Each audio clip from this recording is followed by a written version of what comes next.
पुराने लोगों की बात की जाए, इतिहास के पन्नों में झांका जाए तो उन लोगों ने कई ऐसी चीज़ों का निर्माण करवाया, कई ऐसे निर्माण करवाए और उन्होंने शायद ये सोचा होगा कि आने वाली पीढ़ी निर्माण कार्यों को याद रखेगी, इस इतिहास को याद रखेगी, ऐतिहासिक धरोहरें हैं जो उनको बचा कर रखेगी। लेकिन अब अगर शायद वो ऊपर से देखते होंगे तो शायद यही सोचते होंगे कि हमने आखिर इन ये ऐतिहासिक निर्माण जो है इतिहास के लिए बनाया था, पीढ़ी जो याद रखने वाली थी, हमने क्यों बनवाया। शायद यही सवाल वो खुद से कर रहे होंगे। मैं ऐसा इसलिए कह रहा हूं क्योंकि अभी इस वक्त जो है एक बावड़ी के बाहर खड़ा हूं, बावड़ी के पास खड़ा हूं जो 100 साल से भी ज्यादा पुरानी है। वो शायद इसलिए बनाई गई थी कि आने वाली पीढ़ी इस इतिहास को, इस ऐतिहासिक निर्माण को याद रख सके। लेकिन आज इसकी ऐसी दुर्दशा हो चुकी है कि इसके पास कोई आना भी नहीं चाहता। जब केंद्र सरकार की तरफ से ये कहा जाता है कि जल संरक्षण की बात उनकी तरफ से की जाती है या बावड़ियों के निर्माण की बात जो है केंद्र सरकार की तरफ से की जाती है, राज्य सरकार की तरफ से जब की जाती है, तो शायद कहीं ना कहीं ये मन करता है कि इनको धन्यवाद कहा जाए या ऐतिहासिक धरोहरें हैं जो अब उसको बचाया जाएगा, ये हम सोचते हैं।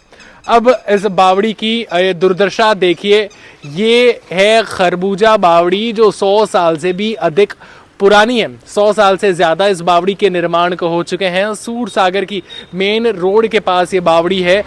इसकी दुर्दशा ऐसी है, इसमें इतनी गंद आती है, इसमें से इतनी गंद आती है कि इसके पास आप खड़े भी नहीं हो सकते। आप उनका सोचिए कि जो परिवार कई सालों से इस बावड़ी के पास रह रहे हैं, बच्चे खेलने के लिए बाहर नहीं आ सकते क्योंकि दुर्गंध से या इसकी गंदगी से बीमारी का खतरा कहीं ना कहीं बना रहता है। बताया जाता है कि पहले के ज़माने में जल स्रोत का काम किया करती थी, उसके बाद जो है गर्मी की छुट्टियों में, गर्मियों में ये नहाने के काम आया करती थी और अब इस बावड़ी का कोई भी काम, किसी के भी काम ये बावड़ी नहीं आती है।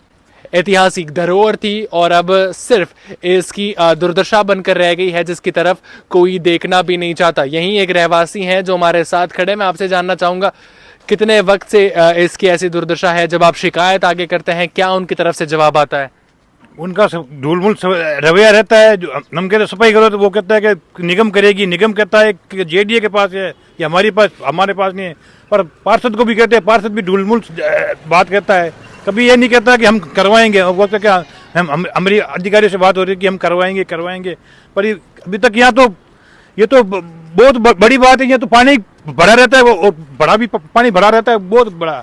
दुर्गंध की बहुत बड़ा दुर्गंध बहुत ज़्यादा होती है। बच्चे घूमने भी नहीं निकल सकते हैं। और बारिश में हालात कैसे हो जाते हैं यहाँ पे? बारिश में तो हालात ऐसे होते हैं कि जब हम यहाँ खड़े भी चल ही नहीं पाते हैं। तो देखिए, पहले ये भी बात कही गई थी कि ये जो पीछे जो ये दीवार आपको दिख रही है उसका निर्माण करवाया जाए, क्योंकि उस दीवार के उस तरफ भी आप देखेंगे कि पूरा गंदा पानी जो है जिसपे लील जम चुकी है वो पानी इकट्ठा हो रखा है और फिर धीरे धीरे करके यही गंदा पानी जो है, शायद सीवरेज का पानी बताया जा रहा है, वो इसमें सम्मिलित होता है, इसमें आकर मिल जाता है। और जब बारिश आती है और बारिश के बाद यहाँ के हालात ऐसे होते हैं कि आप यहाँ पर खड़े भी नहीं रह सकते। इसी खरबूजा बावड़ी के लगते हुए एक महादेव मंदिर भी है जहां सैकड़ों लोग पूजा करने के लिए आते हैं और उस मंदिर में जब बारिश के समय में कोई भी पूजा करने के लिए नहीं जा सकता क्योंकि ये गंदा पानी, सीवरेज का पानी जो है मंदिर में जाता है और उसी गंदे पानी में जो है भगवान की मूर्त, भगवान का शिवलिंग जो है वो कई महीनों तक डूबा रहता है। ये सोचने वाली बात है, ये विचार करने वाली बात है। ये वही सरकार है जो मंदिरों के बारे में बात करती है, ये वही सरकार है जो ऐतिहासिक धरोहरों के बारे में बात करती है, ये वही सरकार है जो जनता के फायदे के लिए हमेशा बात करती है। लेकिन अगर धरातल पर उतर कर देखे, ग्राउंड पर उतर कर देखे तो शायद इनको जो ये समस्या है, लोगों की समस्या है, आम जन की समस्या है, वो शायद कहीं ना कहीं समझ आएगी। फिर से बताना चाहूंगा, ये 100 साल पुरानी बावड़ी जो है शायद यही गुहार लगा रही है कि सरकार हमारी सुन ले, सरकार तक ये बात पहुंचे और कहीं ना कहीं ये इसका सुधार हो जाए।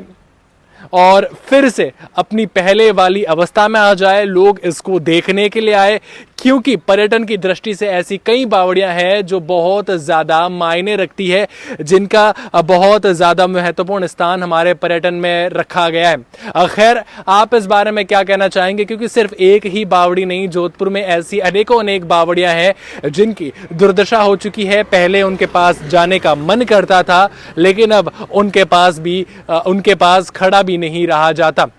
क्या कहना चाहेंगे जरूर बताएं, और ऐसी जानकारियों के लिए द खटक के साथ जुड़े रहें।